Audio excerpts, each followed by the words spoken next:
Okay, if we're going to make an Excel spreadsheet, we've done percent to decimal, we've done monthly payment, why not do a compound interest, right?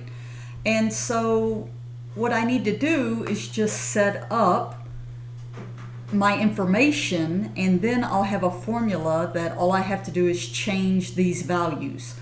So let's say we have somebody that has a principal P amount of $17,000. I guess we can make that money.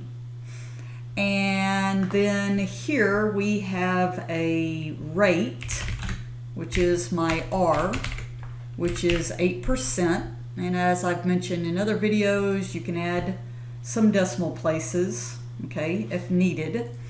How many times it's compounded a year? So compounded, which is in the formula, N. So if it's yearly, that would be 12. Monthly, I'm sorry. And then of course we need time.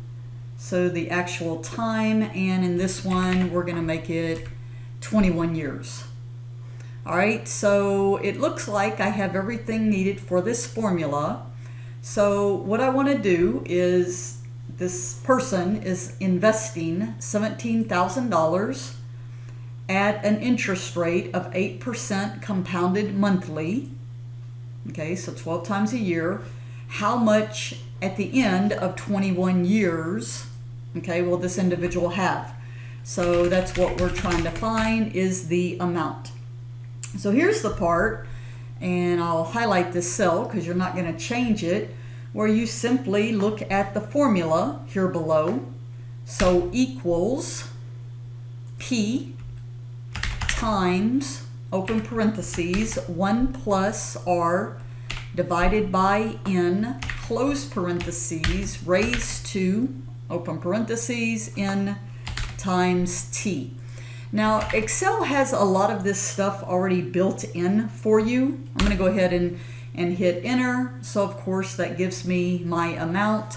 But now I can change any of these values. Say it's down to 1,000, say 4.5%, monthly, once again, 18 years, and I have an actual value. If you're not real familiar with Excel, you can click this insert function. And notice here it asks you what kind of formula you're looking for. And they give you some compound interest formulas that you can actually use in here. But I tend to like to set up my own formula for this particular example.